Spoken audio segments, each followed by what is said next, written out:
ఆచి చికెన్ మసాలా. ఎన్నికలు పూర్తి కాగానే పెట్రోల్ ధరలు పెంచి బీజేపీ ప్రభుత్వం దేశ ప్రజలను మోసం చేసిందని మంత్రి పొన్నం ప్రభాకర్ అన్నారు. ఇక ఎన్నికల కోసమే ధరలు పెంచకుండా ఆగారని విమర్శించారు. ముఖ్యమంత్రుల ప్రమాణ స్వీకారం కూడా పూర్తి కాకముందే చమురు ధరలు పెంచి అన్యాయం చేశారని అన్నారు.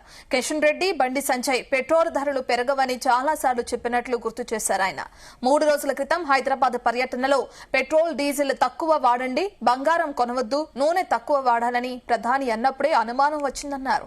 6 నెలల స్టాక్ ఉందని చెప్పి యుద్దం కారణంగా చూపుతూ పెట్రోల్, డీజిల్ ధరలు పెంచినందుకు బీజేపీ నేతలు స్పందించి అటు ముక్కున నేలకు రాయాలని మంత్రి పొన్నం డిమాండ్ చేశారు.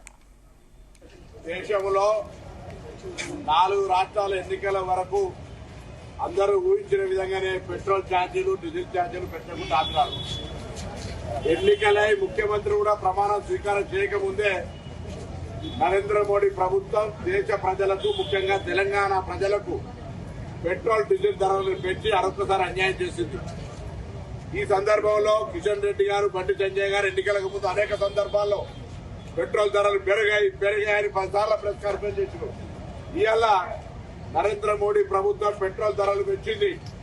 మేము యూపీఏ ప్రభుత్వం ఉన్ననాడు ఆయన గుజరాత్ ముఖ్యమంత్రిగా మన్మోహన్ సింగ్ గారి నాయకత్వంలో నయా పైస పెరిగితే ఏం జరుగుతుంది దేశంలో అని చెప్పే విధంగా, మరి అపహాస్యం చేసే విధంగా వ్యవహరిస్తూ ఉండే 3 రోజుల హైదరాబాద్ పర్యటన నుంచి దేశ ప్రజలందరికీ డీజిల్, పెట్రోల్ తక్కువ వాడండి, నూనె తక్కువ తాగండి, బంగారం కొనొద్దంటే అప్పుడే అనుమానం వచ్చింది. తప్పకుండా రేపు పొద్దున నటు విలువ పోతా ఉన్నాడని. ఇవాళ మనిషి అబద్దాలు, దురదృష్టకరమైనటువంటి మోసకారిగా ప్రజల జేబులను, ఎందుకంటే 6 నెలల స్టాక్ ఉందని చెప్పినారు. ఇవాళ యుద్ధం కారణం చూపెట్టే ప్రయత్నం చేస్తారు. యుద్ధం ఇవాళ రాలే, యుద్ధం ఎప్పటి నుంచో ఉంది.